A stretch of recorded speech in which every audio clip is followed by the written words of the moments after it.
ಎಲ್ಲ ಹೇಗಿದ್ದೀರಾ? ಮನೆಯಲ್ಲಿ ಸುರಕ್ಷಿತವಾಗಿದ್ದೀರಾ? ಚೆನ್ನಾಗಿದ್ದೀರಲ್ವಾ ಮಕ್ಕಳೇ? ಈ ಸರಿ ನಿಮಗೆ ರೂಪಣಾತ್ಮಕ ಮೌಲ್ಯಮಾಪನ 3 FA3 ಇದಕ್ಕೆ ಬರ್ತಕ್ಕಂಥ ಪೋರ್ಷನ್ಸ್ ಮತ್ತು ಪುನರಾವರ್ತನೆಯನ್ನು ಇವತ್ತು ನಾನು ಮಾಡ್ತೀನಿ. ಯಾವ್ಯಾವ ಪಾಠಗಳು ಬರುತ್ತೆ ನಿಮಗೆ? ಪಾಠ 9 ಸಾಹಸಿ ಮಹಿಳೆಯರು, ಪದ್ಯ ಪಾಠ 11 ಅಮ್ಮ, ಮತ್ತು ಗದ್ಯ ಪಾಠ 10 ಧೀರ ಬಾಲಕ ನರೇಂದ್ರ. ಈ 2 ಗದ್ಯ ಪಾಠ ಒಂದು ಪದ್ಯ ಪಾಠ ಬರುತ್ತೆ. ನಾನು ಈಗ ಈ ಪಾಠವನ್ನು ಒಂದು ಸಲ ನಿಮಗೆ ರೀಕಾಲ್ ಅಂದರೆ ಪುನರಾವರ್ತನೆಯನ್ನು ಏನು ಈ FA3 ಉದ್ದೇಶದಲ್ಲಿ ಪುನರಾವರ್ತನೆಯನ್ನು ಮಾಡ್ಕೊಡ್ತೀನಿ. ಒಂದ್ಸಲಿ ಕೇಳಿಸ್ಕೊಳ್ಳಿ. ಮೊದಲಿಗೆ ಸಾಹಸಿ ಮಹಿಳೆಯರು ಈ ಪಾಠವನ್ನು ಒಂದ್ಸಲಿ ನಾನು ಪುನರಾವರ್ತನೆ ಮಾಡ್ಕೊಡ್ತೀನಿ, ಕೇಳಿಸ್ಕೊಳ್ಳಿ. ಸಾಹಸಿ ಮಹಿಳೆಯರು ಇಲ್ಲಿ ಆರ್ ಕಲ್ಯಾಣಮ್ಮ ಬರ್ತಾರೆ. ಸಾಹಸಿ ಮಹಿಳೆ ಆಗಿರ್ತಕ್ಕಂಥ ಆರ್ ಕಲ್ಯಾಣಮ್ಮನವರು ಮಕ್ಕಳ ಮತ್ತು ಮಹಿಳೆಯರ ಏಳಿಗೆಗಾಗಿ ದುಡಿದಂಥವರು ಆರ್ ಕಲ್ಯಾಣಮ್ಮನವರು. ಇವರು ಬೆಂಗಳೂರಿನಲ್ಲಿ ಇರ್ತಾರೆ.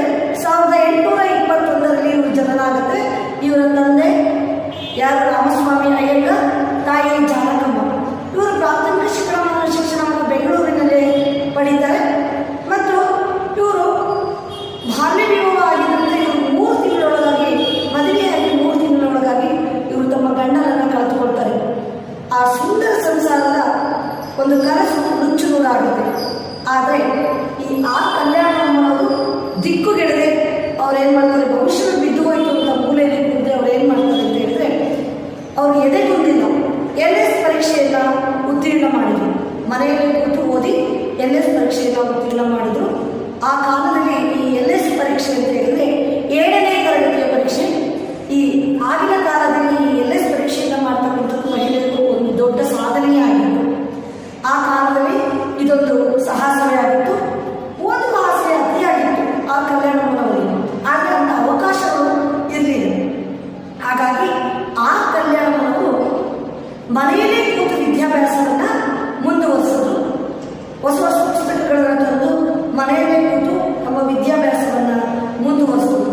ಈ ರೀತಿ ವಿದ್ಯಾಭ್ಯಾಸವನ್ನು ಮನೆಯಲ್ಲೇ ಕೂತು ಮುಂದುವರಿಸೋದ್ರಿಂದ ಆ ಕಲ್ಯಾಣಮ್ಮನವರ ವಿಚಾರ ಶಕ್ತಿಗೆ ಹೊಸ ಹೊಳಪು ಬಂತು. ಅವರ ಯೋಚನೆಗೆ ಹೊಸದಾಗಿರ್ತಕ್ಕಂಥ ಒಂದು ಹೊಳಪು, ಅವರ ವಿಚಾರ ಶಕ್ತಿ ಹೆಚ್ಚಾಯಿತು.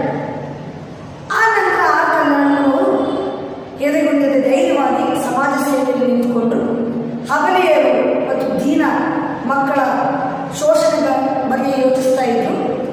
ಅಂಥವರ ನೋವು ಸಂಕಟಗಳನ್ನು ಅರ್ಥ ಮಾಡಿಕೊಂಡು ಪರಿಹರಿಸಿಕೊಳ್ಳುವ ಒಂದು ದಾರಿಯನ್ನು ಕಂಡುಹಿಡ್ಕೊಂಡ್ರು. ಅದಕ್ಕಾಗಿ ಅವರು ಶ್ರೀ ಶಾರದಾ ಶ್ರೀ ಸಮಾಜ ಅಂತ ಹೇಳ್ಬಿಟ್ಟು ಒಂದು ಸಮಾಜವನ್ನು ಕಟ್ಟಿದ್ರು. ಅಲ್ಲಿ ವಿಶೇಷ ತರಬೇತಿಯನ್ನು ಮಹಿಳೆಯರಿಗೆ ನೀಡ್ತಾ ಇದ್ರು. ಹಣಕಾಸಿನ ಸಬಲತೆಯನ್ನು ತಂದುಕೊಡ್ಲಿಕ್ಕೋಸ್ಕರ ಅವರು ಸಾಕಷ್ಟು ಏನು ಕುಶಲ ಕರ್ಮಿಗಳ ಕೆಲಸಗಳನ್ನು ಮಾಡಿಸ್ತಾ ಇದ್ರು. ವಿಶೇಷವಾಗಿರ್ತಕ್ಕಂಥ ತರಬೇತಿಗಳನ್ನು ಕೊಡ್ತಾ ಇದ್ರು. ಮತ್ತು ಮಹಿಳೆಯರು ಆರ್ಥಿಕವಾಗಿ ಸಬಲರನ್ನಾಗಿ ಈ ಸ್ತ್ರೀ ಸಮಾಜದಲ್ಲಿ ಮಾಡತಕ್ಕಂಥ ಒಂದು ಉದ್ದೇಶವನ್ನು ಹೊಂದಿದ್ರು. ಬಾಲಕಿಯರಿಗೆ ಶಿಕ್ಷಣವನ್ನು ಕೊಡಲು ಶಾಲೆಗಳನ್ನು ಪ್ರಾರಂಭಿಸಿದರು. ಹೆಣ್ಣು ಮಕ್ಕಳ ಸಮಸ್ಯೆಗಳನ್ನು ಚರ್ಚಿಸುವುದಕ್ಕಾಗಿ ಅವರು ನಂತರ ಸರಸ್ವತಿ ಪತ್ರಿಕೆ ಅಂತ ಒಂದು ಪತ್ರಿಕೆಯನ್ನು ಹುಟ್ಟುಹಾಕಿದರು. ಈ ಪತ್ರಿಕೆಯ ಕೆಲವು ಪುಟಗಳನ್ನು ಮಕ್ಕಳಿಗೆ ಮೀಸಲಾಗಿಸಿದ್ರು. ಮಕ್ಕಳಿಗಾಗಿ ಅಖಿಲ ಕರ್ನಾಟಕ ಕೂಟ, ಮಕ್ಕಳ ಕೂಟವನ್ನು ಕಟ್ಟಿದ್ರು. ಸುತ್ತಮುತ್ತಲಿನ ಮಕ್ಕಳನ್ನೆಲ್ಲ ಸೇರಿಸಿಕೊಂಡು ಅವರು ಮಕ್ಕಳ ಆಶಯಕ್ಕೆ ತಕ್ಕಂತೆ ಏನು ಮಾಡ್ತಾ ಇದ್ರು? ನಾಟಕಗಳನ್ನು ರಚಿಸ್ತಾ ಇದ್ರು, ಮತ್ತು ಕುಣಿಸ್ತಿದ್ರು, ಆಡಿಸ್ತಿದ್ರು. ಹೀಗೆ ಮಕ್ಕಳಿಗೆ ಒಂದು ಹೊಸ ಲೋಕವನ್ನೇ ಈ ಆರ್ ಕಲ್ಯಾಣಮ್ಮನವರು ತಂದುಕೊಟ್ರು. ಈ ಎಲ್ಲ ಕೆಲಸಗಳು ಆರ್ ಕಲ್ಯಾಣಮ್ಮನವರಿಗೆ ತೃಪ್ತಿಯನ್ನು ತಂದುಕೊಟ್ರು. ಆರ್ ಕಲ್ಯಾಣಮ್ಮನವರು ಮಕ್ಕಳ ಮತ್ತು ಮಹಿಳೆಯರ ಏಳಿಗೆಗಾಗಿ ದುಡಿದಂಥವರು. ಅದಕ್ಕಾಗಿ ಮಹಿಳೆಯರನ್ನು ಆರ್ಥಿಕವಾಗಿ ಸಬಲರನ್ನಾಗಿ ಮಾಡಲಿಕ್ಕೆ ಅವರು ಶ್ರೀ ಶಾರದಾ ಏನು ಸ್ತ್ರೀ ಸಂಘವನ್ನು ಸ್ಥಾಪಿಸಿದ್ರು. ಸ್ತ್ರೀ ಸಮಾಜವನ್ನು ಕಟ್ಟಿದ್ರು. ಅಲ್ಲಿ ಮಹಿಳೆಯರನ್ನು ಬೇರೆ ಬೇರೆ ರೀತಿಯ ಪರಿಣಿತಿಯನ್ನು, ವಿಶೇಷ ತರಬೇತಿಗಳನ್ನು ಕೊಟ್ಟು ಮಹಿಳೆಯರನ್ನು ಆರ್ಥಿಕವಾಗಿ ಸಬಲರನ್ನಾಗಿ ಮಾಡಿದರು. ಮತ್ತು ಹೆಣ್ಣು ಮಕ್ಕಳಿಗಾಗಿ ಬಾಲಕಿಯರ ಶಾಲೆಗಳನ್ನು ತೆರೆದರು. ಮತ್ತು ಹೆಣ್ಣು ಮಕ್ಕಳು ತಮ್ಮ ಸಮಸ್ಯೆಗಳನ್ನು ಚರ್ಚಿಸುವುದಕ್ಕಾಗಿ ಸರಸ್ವತಿ ಪತ್ರಿಕೆಯನ್ನು ತೆಗೆದು ಅಲ್ಲಿ ಸಾಕಷ್ಟು ಪುಟಗಳನ್ನು ಮಕ್ಕಳಿಗಾಗಿ ಮೀಸಲಾಗಿತ್ತು. ಮಕ್ಕಳಿಗಾಗಿ ಒಂದು ಅಖಿಲ ಕರ್ನಾಟಕ ಮಕ್ಕಳ ಕೂಟವನ್ನೇ ಕಟ್ಟಿದ್ರು. ಸುತ್ತಮುತ್ತ ಮಕ್ಕಳನ್ನು ಸೇರಿಸಿಕೊಂಡು ಮಕ್ಕಳ ಆಶಯಕ್ಕೆ ತಕ್ಕಂತೆ ಆಟಗಳನ್ನು ಆಡಿಸ್ತಾ ಇದ್ರು, ನಾಟಕಗಳನ್ನು ಬರೆಸ್ತಾ ಇದ್ರು. ಮತ್ತು ಕವನಗಳನ್ನು, ಕವಿತೆಗಳನ್ನು ರಚಿಸಿ ಆ ಮಕ್ಕಳನ್ನು ಕಲಿಸಿ ಮಕ್ಕಳಿಗೆ ಒಂದು ಹೊಸ ಲೋಕವನ್ನೇ ಸೃಷ್ಟಿ ಮಾಡಿಕೊಂಡು ಈ ಆರ್ ಕಲ್ಯಾಣಗಳು. ಈ ಆರ್ ಕಲ್ಯಾಣಗಳು ಅವರಿಗೆ ಈ ಎಲ್ಲ ಕೆಲಸಗಳು ತೃಪ್ತಿಯನ್ನು ತಂದುಕೊಡ್ತು. ಅವರು ಅನಾರೋಗ್ಯದಿಂದ ಬಳಲ್ತಾ ಇದ್ರು, ಮಕ್ಕಳ ಸಮ್ಮೇಳನಗಳಲ್ಲಿ ಭಾಗವಹಿಸ್ತಾ ಇದ್ರು. ಮಹಿಳೆಯರ ಮತ್ತು ಮಕ್ಕಳ ಕಲ್ಯಾಣಕ್ಕಾಗಿ ಅವರು ಕಷ್ಟಪಟ್ಟುಗಳೆಲ್ಲ ಬದಿಗಿಟ್ಟು ಬಹಳ ವರ್ಷಗಳ ಕಾಲ ಈ ಮಹಿಳೆಯರ ಮತ್ತು ಮಕ್ಕಳ ಏಳಿಗೆಗಾಗಿ ದುಡಿದು 1964ರಲ್ಲಿ ಈ ಮರಣವನ್ನು ಹೊಂದಿದರು. ಯಾರು? ಈ ಆರ್ ಕಲ್ಯಾಣಗಳು. ಆಗಿನ ಕಾಲದಲ್ಲಿ ವಿದ್ಯಾಭ್ಯಾಸವನ್ನು ಪಡ್ಕೊಳ್ಳೋದು ಒಂದು ದೊಡ್ಡ ಸಾಹಸ ಆಗಿತ್ತು. ಆದರೂ ಈ ಆರ್ ಕಲ್ಯಾಣವರು ವಿದ್ಯಾಭ್ಯಾಸವನ್ನು ಪಡ್ಕೊಂಡು ನಂತರ ಇತರರಿಗೆ ಧಾರ್ಮಿಕವಾದಂಥವರು ಆರ್ ಕಲ್ಯಾಣಗಳು. ಹಾಗಾಗಿ ಇವನ್ನ ಸಾಹಸಿ ಮಹಿಳೆಯರು ಅಂತ ಹೇಳ್ಬಿಟ್ಟು ಕರೀತಾರೆ. ಅದೇ ರೀತಿ ಇನ್ನೊಬ್ಬ ಮಹಿಳೆ ಸ್ವತಂತ್ರ ಹೋರಾಟಗಾರ್ತಿ ಬಡಿಗೇರಿ ಸೀತಮ್ಮ ಅಂತ ಹೇಳಿ ಈ 1947 ಆಗಸ್ಟ್ 15ರಂದು ನಮ್ಮ ಭಾರತ ದೇಶಕ್ಕೆ ಸ್ವಾತಂತ್ರ್ಯ ಸಿಕ್ಕಿತು.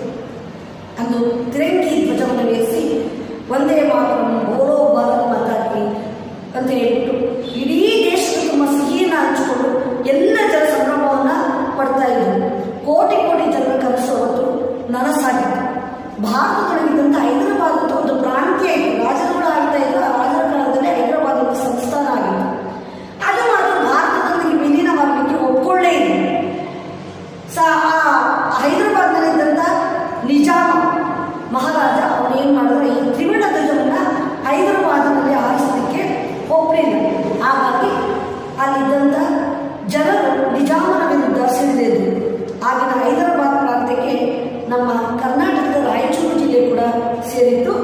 ಆ ಜಿಲ್ಲೆಯ ತಾಲೂಕಿನ ಮಾಲಗತ್ತಿ ಗ್ರಾಮದ ಜನರು ಏನು ಮಾಡಿದ್ರು, ನಾವು ಹೇಗಾದರೂ ಮಾಡಿ ತ್ರಿವರ್ಣ ಧ್ವಜವನ್ನು ಹಾರಿಸಬೇಕು, ಈ ನಿಜಾಮನ ಮಾತನ್ನು ಕೇಳಬಾರದು ಅಂತ ಹೇಳ್ಬಿಟ್ಟು ಸುತ್ತಮುತ್ತಲಿರ್ತಕ್ಕಂಥ ಸಾವಿರಾರು ಜನ ಹಳ್ಳಿಯಿಂದ ಜನರು ಬಂದು ಎಲ್ಲಿ ಮಾಲಗತ್ತಿ ಅಂತ ಒಂದು ಗ್ರಾಮ ಇದೆ, ಆ ಗ್ರಾಮದ ಊರ ದೇವತೆ ಕೆಂಚಪ್ಪನ ಗುಡಿಯ ಮುಂದೆ ತ್ರಿವರ್ಣ ಧ್ವಜವನ್ನು ಏರಿಸಬೇಕು ಅಂತ ಹೇಳ್ಬಿಟ್ಟು ಸಿದ್ಧತೆಯನ್ನು ಮಾಡಿಕೊಂಡು ಮತ್ತೆ ನಿರ್ಧರಿಸಿದರು. ಆಗ ನಿಜಾಮ, ಹೈದರಾಬಾದಿನ ನಿಜಾಮ ಇದನ್ನು ವಿರೋಧಿಸಿದರು.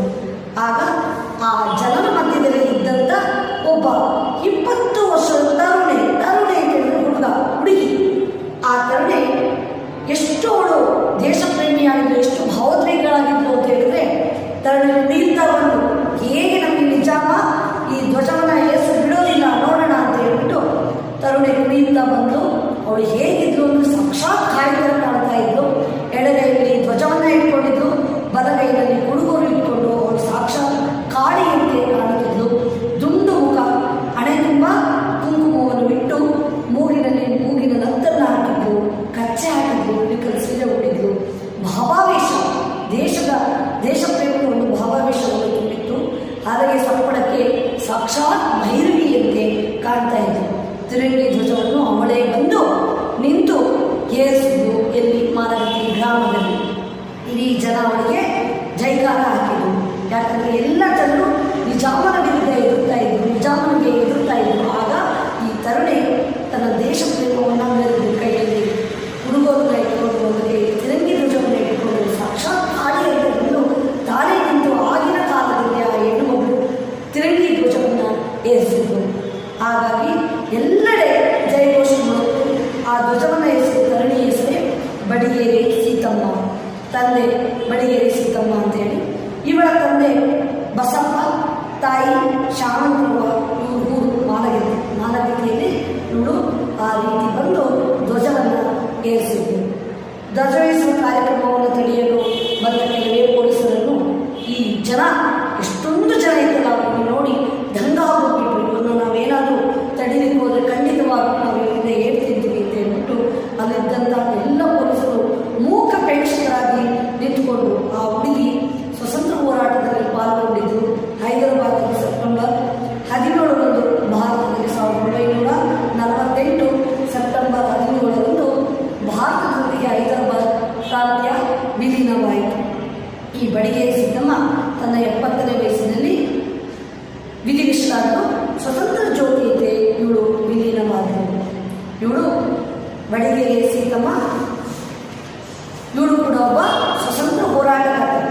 ಎಷ್ಟು ಜನಗಳ ಮಧ್ಯದಲ್ಲಿ ಬಂದು ನಿಂತು ಆ ಮಾನಗತಿಯವಳಾಗಿರ್ತಕ್ಕಂಥ ಯಾರು ಈ ಸೀತಮ್ಮ ಅಷ್ಟು ಜನಗಳ ಮಧ್ಯದಲ್ಲಿ ಬಂದು ಈ ಧ್ವಜವನ್ನು ಏರಿಸಿದ್ರು. ಇದಿಷ್ಟು ಈ ಪಾಠದ ಸಾರಾಂಶ. ಇನ್ನು ಈ ಪಾಠದಲ್ಲಿ ಬರ್ತಕ್ಕಂಥ ಪದಗಳ ಅರ್ಥ ಅನಾರೋಗ್ಯ ಅಂತ ರೋಗದಿಂದ ನರಳುವುದು, ಏಳಿಗೆ ಅಂತ ಹೇಳಿದ್ರೆ ಅಭಿವೃದ್ಧಿ ಅಥವಾ ಉನ್ನತಿ, ಘೋಷಣೆ ಅಂತ ಹೇಳಿದ್ರೆ ಗಟ್ಟಿಯಾದ ಕೂಗು, ದೀನತೆ ಅಂತ ಹೇಳಿದ್ರೆ ಬಡತನ, ನಿಷೇಧ ನಿರಾಕರಣೆ, ಬಹಿಷ್ಕಾರ ಅಂದರೆ ಹೊರಗೆ ಹಾಕುವುದು, ವಿಚಾರ ಶಕ್ತಿ ಆಲೋಚನಾ ಶಕ್ತಿ, ಸಬಲ ಶಕ್ತಿವಂತ, ಹರಿವೆ ಅಂತ ಹೇಳಿದ್ರೆ ತಮ್ಮದೇ. ಇನ್ನು ಈ ಪಾಠದಲ್ಲಿ ಒಂದು ವಾಕ್ಯದಲ್ಲಿ ಉತ್ತರಿಸಿ ಬರುತ್ತೆ. ಒಂದು ಸಲ ನಾನು ಈ ಪ್ರಶ್ನೆ ಉತ್ತರಗಳನ್ನು ಓದಿ ಹೇಳ್ತೀನಿ, ಕೇಳಿಸಿಕೊಳ್ಳಬೇಕು. ಇಲ್ಲಿ ಬರ್ತಿದ್ದೀನಿ.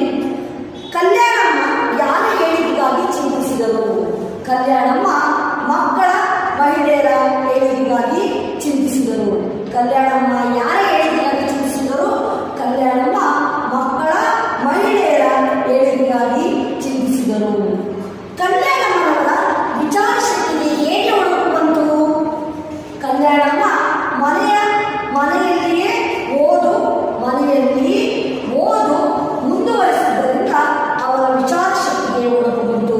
ಮನೆಯಲ್ಲೇ ಕೂತು ಕಲ್ಯಾಣಮ್ಮನವರು ಓದುವನ್ನು ಮುಂದುವರಿಸಿದ್ದರಿಂದ ಅವರ ವಿಚಾರ ಶಕ್ತಿಗೆ ಒಳಗು ಬಂತು.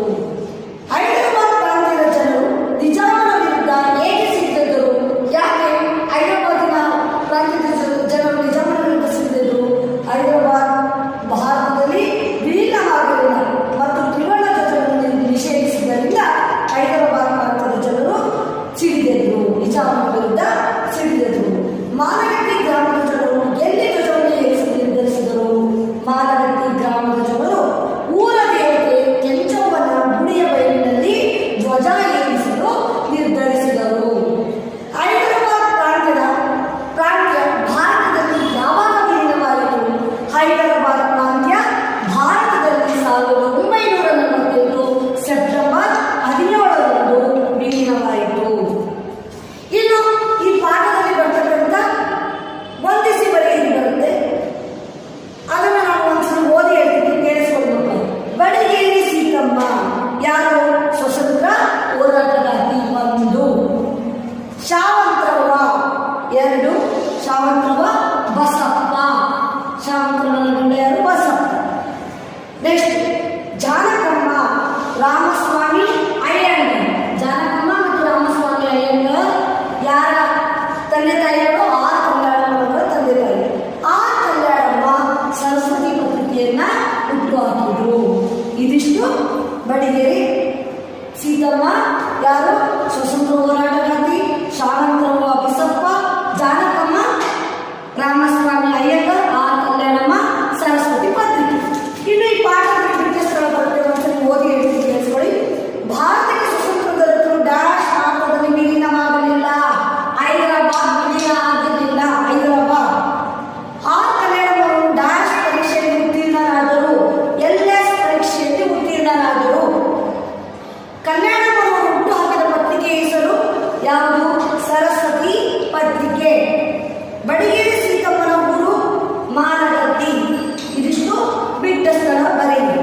ಇನ್ನು ಈ ಪಾಠದಲ್ಲಿ ಬರ್ತಕ್ಕಂಥ ವಿರುದ್ಧ ಪದಗಳು: ಅನುಕೂಲ ಅದಕ್ಕೆ ವಿರುದ್ಧ ಪದ ಅನಾನುಕೂಲ, ಹಬಲ ವಿರುದ್ಧ ಪದ ಸಬಲ, ಆರೋಗ್ಯ ವಿರುದ್ಧ ಪದ ಅನಾರೋಗ್ಯ, ನೀತಿ ವಿರುದ್ಧ ಪದ ಅನೀತಿ, ಉತ್ತೀರ್ಣ ವಿರುದ್ಧ ಪದ ಅನುತ್ತೀರ್ಣ. ಇದಿಷ್ಟು ಈ ಪಾಠದಲ್ಲಿ ಬರ್ತಕ್ಕಂಥ ವಿರುದ್ಧ ಪದಗಳು. ಬಂಧಿಸಿ ಬರೆಯಿರಿ ಮತ್ತೆ ಪ್ರಶ್ನೆ ಉತ್ತರ. ಇನ್ನು 2-3 ವಾಕ್ಯದಲ್ಲಿ ಬರ್ತದೆ. ಕಲ್ಯಾಣಮ್ಮ ಮಕ್ಕಳಿಗಾಗಿ ಯಾವ ಕೆಲಸಗಳನ್ನು ಮಾಡಿದ್ರು? ಅಖಿಲ ಕರ್ನಾಟಕ ಊಟವನ್ನು ಕಟ್ಟಿ ಮಕ್ಕಳ ಆಶಯಕ್ಕೆ ತಕ್ಕಂತೆ ಆಡಿಸಿ ಕುಣಿಸಿ ಅವರ ಅಭಿಲಾಷೆಗಳನ್ನು ಈಡೇರಿಸಿದರು. ಕಲ್ಯಾಣಮ್ಮನವರು ಜೀವನದಲ್ಲಿ ಬಂದು ಏನಿನ ಕಷ್ಟಗಳು ಯಾರಬೇಕು? ಅವರು ಚಿಕ್ಕ ವಯಸ್ಸಿನಲ್ಲೇ ತಮ್ಮ ಗಂಡನನ್ನು ಕಳೆದುಕೊಂಡ್ರು. ಇದೆಲ್ಲವನ್ನು ನಿಮಗೆ ಒಂದ್ಸಲಿ ನಾನು ನಿಮ್ಮ ಕ್ಲಾಸ್ ಅಂತ ಬರ್ಸಿದ್ದೀನಿ ಮಕ್ಕಳು, ಅದನ್ನ ಒಂದ್ಸಲಿ ನೀವು ಓದ್ಕೊಳ್ಳಿ. ಇನ್ನು ಪಾಠ 2 ಅಮ್ಮ ಪದ್ಯ ಪಾಠ 11 ಅಮ್ಮ. ಈ ಪಾಠವನ್ನು ನಾನು ಒಂದ್ಸಲಿ ನಿಮ್ಗೀಗ ಪುನರಾವರ್ತನೆ ಮಾಡಿದ್ದೀನಿ, ಕೇಳಿಸ್ಕೊಳ್ಳಿ. 45 ಸ್ಥಳ ರಾಯಚೂರು. ಇವರು ಬರೆದಂಥ ಕೃತಿಗಳು ಯಾವ್ಯಾವು? ಮುಂಜಾವಿನ ಕೊರಡು, ಅದೋ ಜಗತ್ತಿನ ಆ ಕಾವ್ಯ, ಮಣ್ಣಲ್ಲಿ ಬಂದ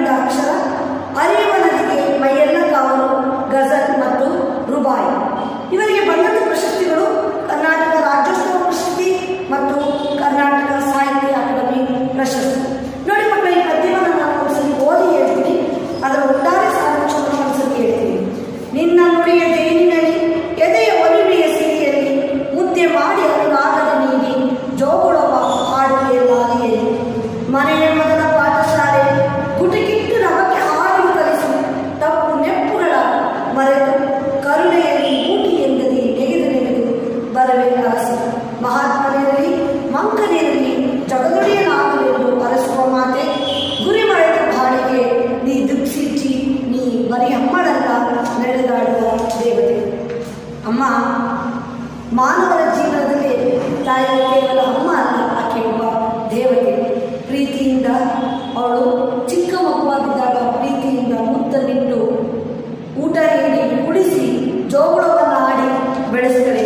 ತನ್ನ ಹೃದಯದ ಒಲಿಮೆಯನ್ನು ಮತ್ತೆ ಅವಳ ಸಿಹಿಯಾದ ಜೇನಿನಂಥ ನುಡಿಯ ಮಾತುಗಳಿಂದ ಮುದ್ದೆ ಮಾಡಿ ಪ್ರೀತಿಯಿಂದ ಜೋಗುಳವನ್ನು ಆಡಿ ಲಾಲಿಯಲ್ಲಿ ನಮ್ಮನ್ನು ಬೆಳೆಸ್ತಾಳೆ. ಮನೆಯ ಮೊದಲ ಪಾಠಶಾಲೆ, ಮನೆ ನಮಗೆ ಮೊದಲ ಪಾಠಶಾಲೆ, ಜನನಿ ತಾನೇ ಮೊದಲ ಗುರು ಅಂತ ಹೇಳ್ಬಿಟ್ಟು ಹಿರಿಯರು ಹೇಳ್ತಾರೆ. ಹಾಗೆ ಮನೆಯ ಮೊದಲ ಪಾಠಶಾಲೆ ತಾಯಿ. ಅವಳು ನಮ್ಮನ್ನು ಲಾಲಿಸಿ ಪಾಲಿಸಿ ಆರೈಕೆ ಮಾಡಿ ನಮ್ಮನ್ನು ಸಮಾಜದಲ್ಲಿ ಒಳ್ಳೆ ಸ್ಥಾನಕ್ಕೆ ತೆಗೆದುಕೊಂಡು ಬಿಡ್ತಕ್ಕಂಥವಳು. ನಮ್ಮ ತಪ್ಪು ನೆಪ್ಪುಗಳನ್ನೆಲ್ಲವನ್ನು ಕರುಣೆಯಿಂದಲೇ ಮನ್ನಿಸಿ ನಾವೇನಾದರೂ ತಪ್ಪು ಮಾಡಿ ಕೋಪ ಮಾಡಿಕೊಂಡಾಗ ನೀರಿನ ಚಿನ್ನು ಹೇಗೆ ಯಾವ ರೀತಿ ಬುಗ್ಗೆ ರೀತಿ ಜಿಗಿದಿಗಿದು ಬರುತ್ತೋ ಹಾಗೆ ತಾಯಿ ನಮ್ಮನ್ನು ಆರಿಸಿ ಮಕ್ಕಳನ್ನು ಆರಿಸಿ ತಾಯಿ ಬರ್ತಾಳೆ. ಅವನು ಮಹಾತ್ಮನಿರಲಿ ಅಥವಾ ದಡ್ಡನಿರಲಿ ಅಥವಾ ಜಾಣನಿರಲಿ, ನನ್ನ ಮಗ ಒಬ್ಬ ಜಗದೊಡೆಯನಾಗಲಿ ಒಬ್ಬ ಸಮಾಜದಲ್ಲಿ ಒಳ್ಳೆ ವ್ಯಕ್ತಿಯಾಗಲಿ ಅಂತ ಆರಿಸತಕ್ಕಂಥವಳು ತಾಯಿ. ತಾಯಿ ಯಾವಾಗಲೂ ನಿಸ್ವಾರ್ಥಿಯಾಗಿರ್ತಾಳೆ. ಗುರಿ ಮರೆತ ಬಾಳಿಗೆ ನಮಗೆ ಜೀವನದಲ್ಲಿ ಮುಂದೆ ಏನು ಗೊತ್ತಿರಲ್ಲ ಅಂತ ಚಿಕ್ಕ ವಯಸ್ಸಿನಿಂದ ನಮ್ಮನ್ನು ಸಮಾಜದಲ್ಲಿ ಒಳ್ಳೆಯ ತೆಗೆದುಕೊಂಡು ಹೋಗುವವರು ತಾಯಿ ನಮ್ಮ ಬಾಳಿನ ಒಂದು ದಿಕ್ಸೂಚಿಯಾಗಿರ್ತಾಳೆ. ಈ ತಾಯಿ, ಈ ಅಮ್ಮ ಬರೀ ಅಮ್ಮನಲ್ಲ ನಡೆದಾಡುವ ದೇವತೆ ಅಂತ ಹೇಳ್ಬಿಟ್ಟು ಕವಿ ಯಾರು ಜಮ್ಮಣ್ಣ ಅಮರಚಿಂತನ ಅವರು ಹೇಳಿದ್ದಾರೆ. ಅವಳ ನುಡಿಯಲ್ಲಿ, ಜೇನಿನಂಥ ನುಡಿಯಲ್ಲಿ ಮತ್ತು ಅವಳ ಹೃದಯದ ಒಳ್ಳೆ ಮಾತೃವಾತ್ಸಲ್ಯದಲ್ಲಿ ಮುದ್ದೆ ಮಾಡಿ ನಮ್ಮನ್ನು ಅನುರಾಗದಿಂದ ಲಾಲಿಯನ್ನು ಹಾಡಿ ಬೆಳೆಸ್ತಾಳೆ. ನಮಗೆ ಮನೆಯೇ ಮೊದಲ ಪಾಠಶಾಲೆ, ಜನನಿಯೇ ಮೊದಲ ಗುರು. ನಮಗೆ ಒಳ್ಳೆ ಸಂಸ್ಕಾರವನ್ನು, ಒಳ್ಳೆ ವಿದ್ಯಾಬುದ್ಧಿಯನ್ನು ಕೊಟ್ಟು ನಮ್ಮ ತಪ್ಪು ನೆಪ್ಪುಗಳನ್ನೆಲ್ಲವನ್ನು ಮರೆತು ನಮ್ಮನ್ನು ಕ್ಷಮಿಸಿ ನಮ್ಮೊಳಗೆ ಈ ನೀರಿನ ಚಿಲುಮೆ ಹೇಗೆ ಜಿಗಿಜಿಗಿದು ಬರುತ್ತೋ ನೆಗೆದಿಗಿದು ಬರುತ್ತೋ ಹಾಗೆ ನಮ್ಮ ತಪ್ಪು ನೆಪ್ಪುಗಳನ್ನೆಲ್ಲ ಮರೆತು ನಮ್ಮ ಮಗ ನಮ್ಮ ಮಗಳು ಅಂತೇಳಿ ಅರಸಿ ಅರಸಿ ಬರ್ತಾಳೆ. ಅವರ ಮಹಾತ್ಮ ಇರಲಿ, ದಡ್ಡ ಇರಲಿ, ಜಾಣ ಇರಲಿ, ನನ್ನ ಮಗ ಈ ಸಮಾಜದಲ್ಲಿ ಒಳ್ಳೆ ವ್ಯಕ್ತಿಯಾಗಲಿ ಅಂತ ಹೇಳ್ಬಿಟ್ಟು ತಾಯಿ ಈ ಗುರಿ ಮರೆತ ಬಾಳಿಗೆ ದಿಕ್ಸೂಚಿಯಾಗಿ ನಮಗೆ ಏನೋ ಅಂತಲೇ ಗೊತ್ತಿಲ್ಲ. ಹುಟ್ಟಿದಾಗಿಂದ ನಾವು ಈ ಸಮಾಜದಲ್ಲಿ ಒಂದು ಸ್ಥಾನಕ್ಕೆ ಬರೋದು ಅವಳು ನಮ್ಮನ್ನು ಕೈ ಹಿಡಿದು ಬೆಳೆಸಿ ಅವಳು ನಮ್ಮ ಬಾಳಿಗೆ ದಿಕ್ಸೂಚಿಯಾಗಿರ್ತಾಳೆ. ಇವಳು ಬರೀ ಅಮ್ಮಳಲ್ಲ, ಅವಳು ನಮ್ಮ ಬಾಳಿನ ನಡೆದಾಡುವ ದೇವತೆ ಅಂತ ಹೇಳ್ಬಿಟ್ಟು ಕವಿ ಹೇಳ್ತಾರೆ. ಇನ್ನು ಈ ಪಾಠದಲ್ಲಿ ಬರ್ತಕ್ಕಂಥ ಪದಗಳ ಅರ್ಥ ಅನುರಾಗ ಅಂತ ಹೇಳಿದ್ರೆ ಪ್ರೀತಿ, ಪ್ರೇಮ, ವಾತ್ಸಲ್ಯ ಅಂತ ಹೇಳ್ತಾ ಇದ್ದೀವಿ. ಊಟಿ ಅಂತ ಹೇಳಿದ್ರೆ ನೀರಿನ ಚಿಲುಮೆ ಅಥವಾ ನೀರಿನ ಬುಗ್ಗೆ. ಆ ರೀತಿ ತಾಯಿ ಅರಸಿ ಬರ್ತಾಳೆ ತನ್ನ ಮಗುವನ್ನು, ತನ್ನ ಕಂದನನ್ನು. ಗುಟುಕು ಅಂದರೆ ಒಂದೇ ಸಲ ನುಂಗುತ್ತಿಲ್ಲ, ಅದರ ಗುಟುಕು. ತಪ್ಪು ನೆಪ್ಪು ಅಂದರೆ ತಪ್ಪು ಒಪ್ಪುಗಳನ್ನು. ನಭ ಅಂತ ಹೇಳಿದ್ರೆ ಆಕಾಶ, ನಭ ಅಂದರೆ ಮಕ್ಕಳ ಆಕಾಶ ಅಥವಾ ಹಾಗಸ ಅಂತ ಹೇಳ್ಬಿಟ್ಟು ಕರೀತೀವಿ. ನೆಗೆ ಅಂತ ಹೇಳಿದ್ರೆ ಹಾವು, ಜಿಗಿ. ಸಿರಿ ಅಂತ ಹೇಳಿದ್ರೆ ಸಂಪತ್ತು. ಅರಸಿ ಪದದ ಅರ್ಥ ಹುಡುಕೊಂಡು ಹರಸಿ ಬರ್ತಾಳೆ ಅಮ್ಮ, ಎಲ್ಲಿದೆಯಾ ಅಂತ ಹೇಳ್ಬಿಟ್ಟು. ಹರಸಿ ಅಂತ ಹೇಳ್ಬಿಟ್ಟು ಹುಡುಕಿ ಬರ್ತಕ್ಕಂಥದ್ದಕ್ಕೂ ಅರಸಿ ಅಂತ ಹೇಳ್ಬಿಟ್ಟು ಹುಡುಕು. ಒಲುಮೆ ಅಂತ ಹೇಳಿದ್ರೆ ಪ್ರೀತಿ. ಇನ್ನು ಈ ಪಾಠದಲ್ಲಿ ಬರ್ತಕ್ಕಂಥ ಒಂದು ವಾಕ್ಯದಲ್ಲಿ ಉತ್ತರಿಸುವಂಥದ್ದು ಓದಿ ಹೇಳ್ಬಿಟ್ಟು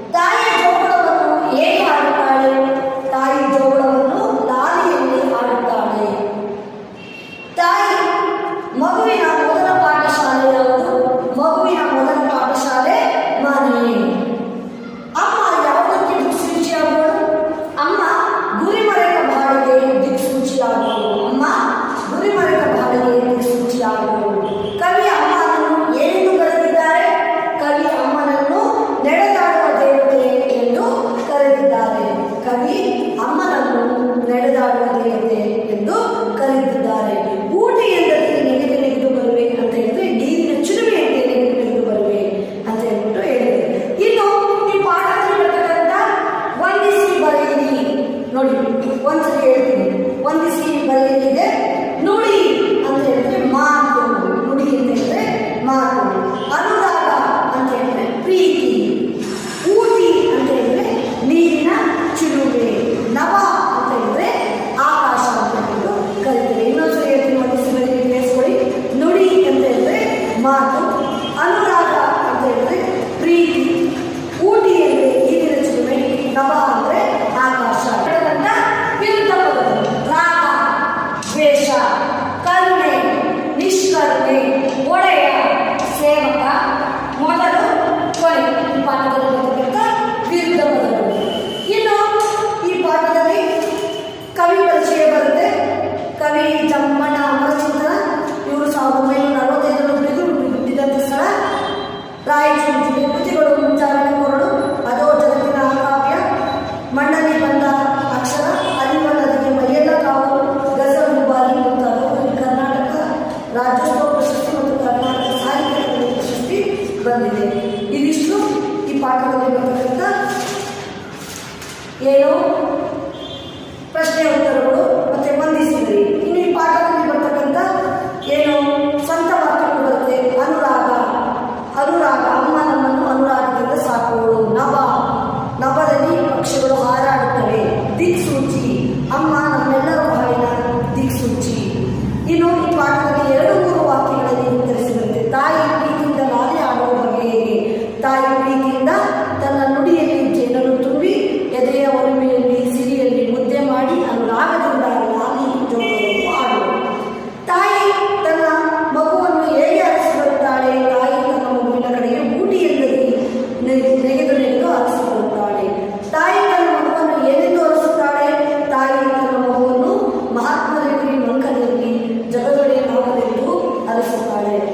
ಇಷ್ಟು ಈ ಪಾಠದಲ್ಲಿ ಇರತಕ್ಕಂಥ ವ್ಯಾಕರಣ ಮತ್ತು ಪ್ರಶ್ನೆ ಉತ್ತರಗಳು. ಇನ್ನು ಗದ್ಯ ಪಾಠ 10 ಧೀರ ಬಾಲಕ ನರೇಂದ್ರ. ಈ ಧೀರ ಬಾಲಕ ನರೇಂದ್ರ ಇದು ಸ್ವಾಮಿ ವಿವೇಕಾನಂದರ ಬಾಲ್ಯ ಜೀವನವನ್ನು ಪರಿಚಯ ಮಾಡಿಕೊಡ್ತಕ್ಕಂಥದ್ದು. ಸ್ವಾಮಿ ವಿವೇಕಾನಂದರು ತಾವು ಬಾಲಕನಾಗಿದ್ದಾಗ ಒಂದು ಸಲ ಕಣ್ಮುಚ್ಚಿ ಧ್ಯಾನವನ್ನು ಮಾಡ್ತಾ ಇರ್ತಾರೆ. ಆಗ ಅವರ ಮೇಲೆ ಅವೊಂದು ಹರಿದು ಹೋಗುತ್ತೆ. ಆದರೂ ಅವರಿಗೆ ಬರವೇ ಇರೋದಿಲ್ಲ. ಆಗ ಅವರ ಜೊತೆಯಲ್ಲೇ ಆಗ್ತಕ್ಕಂಥ ಹುಡುಗರು ಬಂದು ಹೇಳ್ತಾರೆ, ನಿಮ್ಮ ಮೇಲೆ ಆವೊಂದು ಹರಿದು ಹೋಯಿತು, ಆಗ ನಿಮಗೆ ಸ್ವಲ್ಪನೂ ಕೂಡ ಭಯ ಇಲ್ವಲ್ಲ ಅಂತ ಹೇಳಿದಾಗ ಅವರು ಹೇಳ್ತಾರೆ, ನಾವು ಪ್ರಾಣಿಗಳ ತಂಟೆಗೆ ಹೋಗದಿದ್ರೆ ಅವು ನಮ್ಮನ್ನು ಏನು ಮಾಡೋದಿಲ್ಲ ಅಂತ ಹೇಳ್ಬಿಟ್ಟು ತನ್ನ ಗೆಳೆಯರಿಗೆ ಹೇಳ್ತಾರೆ. ಆ ನಂತರ ಸ್ವಾಮಿ ವಿವೇಕಾನಂದರ ಭಾಗ್ಯದಲ್ಲಿ ನಡೆಯುತ್ತೆ ಇನ್ನೊಂದು ಘಟನೆ ಅಂತ ಹೇಳಿದ್ರೆ, ಅವರು ಚಿಕ್ಕ ಹುಡುಗನಾಗಿದ್ದಾಗ ಅವ್ರ ಮನೆಯ ಒಂದು ದೊಡ್ಡ ತೋಟ ಇತ್ತು. ಅವರು ಅಲ್ಲಿರ್ತಕ್ಕಂಥ ಮಾವಿನ ಮರಕ್ಕೆ ತನ್ನ ಗೆಳೆಯರೊಂದಿಗೆ ಹೋಗ್ತಾ ಇದ್ರು. ದಿನ ಮರವನ್ನು ಹತ್ತುತ್ತಾ ಇದ್ರು, ಕೊಂಬೆಯಿಂದ ಕೊಂಬೆಗೆ ಹಾಕ್ತಾ ಇದ್ರು, ಕೂಗ್ತಾ ಇದ್ರು, ಆಟ ಮಾಡ್ತಾ ಇದ್ರು.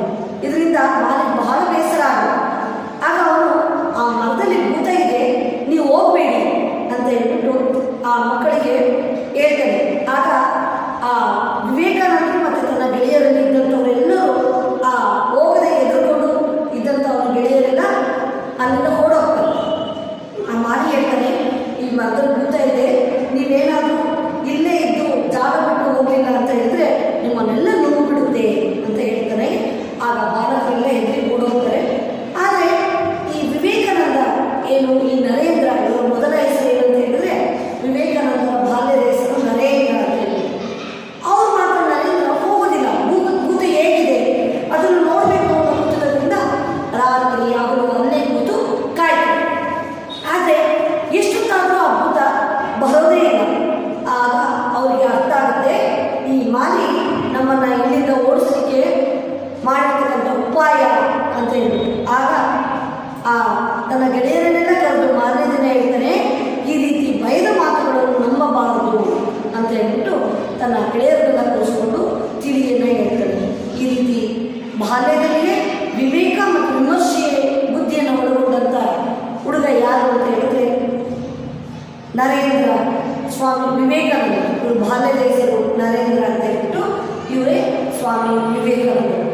ಇವರು ಸ್ವಾಮಿ ವಿವೇಕಾನಂದರು ದೊಡ್ಡವರಾಗ್ತಾ ರಾಮಕೃಷ್ಣ ಪರಮಹಂಸರು ಈ ನರೇಂದ್ರ ಇವರು ಬಾಲ್ಯದ ಹೆಸರು ನರೇಂದ್ರ, ಇವರು ದೊಡ್ಡವರಾಗ್ತಾ ರಾಮಕೃಷ್ಣ ಪರಮಹಂಸರ ಶಿಷ್ಯರಾಗ್ತಾರೆ. ಅಲ್ಲಿ ರಾಮಕೃಷ್ಣ ಪರಮಹಂಸ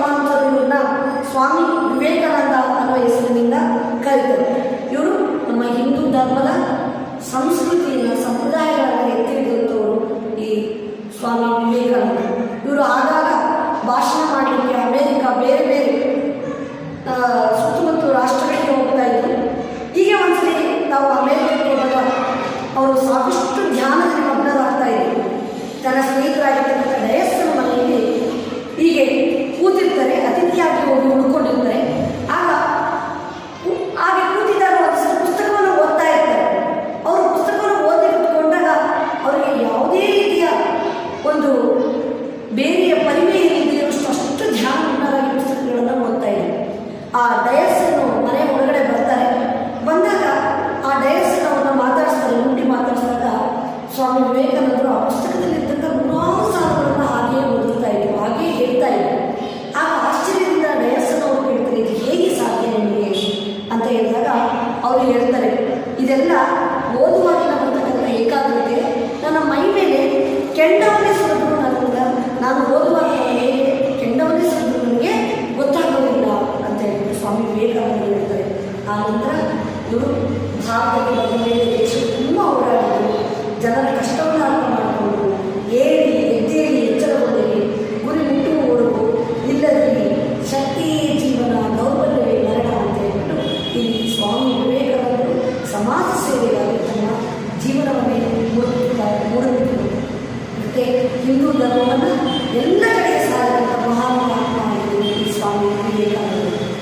ಇನ್ನು ಈ ಪಾಠದಲ್ಲಿ ಬರ್ತಕ್ಕಂಥ ಪದಗಳಾದ ಅರಿ ಅಂತ ಹೇಳಿದ್ರೆ ತಿಳಿ ಅಥವಾ ತಿಳುವಳಿಕೆ ಜ್ಞಾನವನ್ನು ಪಡ್ಕೊಳ್ತಕ್ಕಂಥದ್ದಕ್ಕೆ ಹರಿ ಅಂತ ಹೇಳ್ಬಿಟ್ಟು, ಏಕಾಗ್ರತೆ ಅಂದರೆ ತದೇಕ ಚಿತ್ತತೆಯಿಂದ ಕಾನ್ಸಂಟ್ರೇಷನ್ ಅಂತ ಹೇಳ್ತೀವಲ್ಲ ಅದು, ಕುತೂಹಲ ಅಂತ ಹೇಳಿದ್ರೆ ತವಕ, ಗುಂಪು ಅಂತ ಹೇಳಿದ್ರೆ ತಲ್ಲೀನದಾಗ್ತಕ್ಕಂಥದ್ದು ಮುಳುಗಿರ್ತಕ್ಕಂಥದ್ದು, ತಂಡೆ ಅಂತ ಹೇಳಿದ್ರೆ ಗೋಜು, ಪರಿವೆ ಅಂದರೆ ಹರಿವು, ಮಾಲಿ ಅಂತ ಹೇಳಿದ್ರೆ ತೋಟ ಕಾಯುವ, ಉಪಾಯ ಅಂದರೆ ಯುಕ್ತಿ. ಇದಿಷ್ಟು ಈ ಪಾಠದಲ್ಲಿ ಬರ್ತಕ್ಕಂಥ ಪದಗಳ ಅರ್ಥ. ಇನ್ನು ಈ ಪಾಠದಲ್ಲಿ ಬರ್ತಕ್ಕಂಥ ಒಂದು ವಾಕ್ಯದಲ್ಲಿ ಉತ್ತರಿಸಿ ಬರುತ್ತೆ ಮಕ್ಕಳ, ಒಂದ್ಸರಿ ಓದಿ ಹೇಳ್ತೀನಿ, ಕೇಳಿಸ್ಕೊಳ್ಳಿ. ಭಾರತ ನರೇಂದ್ರನ ಮೇಲೆ ಏನು ಅರಿತು ಹೋಯಿತು? ಭಾರತ ನರೇಂದ್ರನ ಮೇಲೆ ಹಾವು ಅರಿತು ಹೋಯಿತು. ನರೇಂದ್ರ ತೋಟದಲ್ಲಿ ಯಾರಿಗಾಗಿ ಕಾದನು?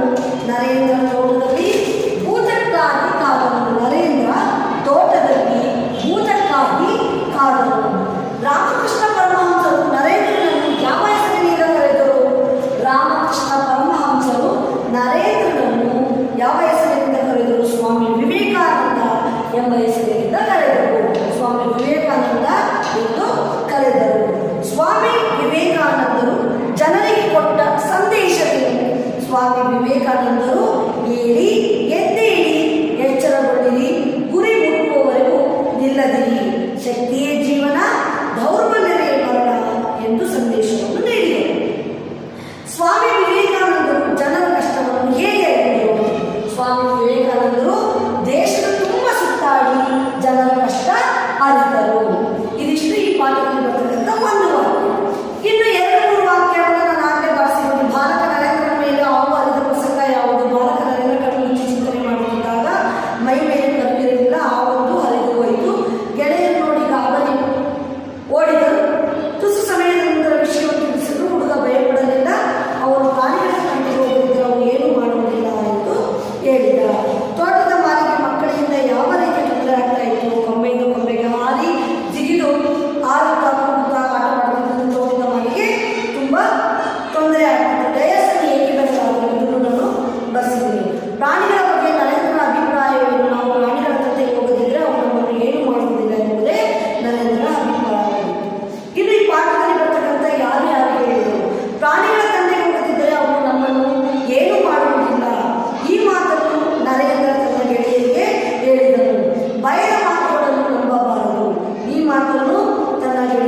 ಮನೆಯಲ್ಲಿ ಚೆನ್ನಾಗಿ ಪ್ರಾಕ್ಟೀಸ್ ಮಾಡಿಕೊಂಡ್ರೆ ಇಲ್ಲಿ 3 ಪಾಠಗಳು ಸಾಹಸಿ ಮಹಿಳೆಯರು, ಅಮ್ಮ ಮತ್ತು ಧೀರ ಬಾಲಕ ನರೇಂದ್ರ.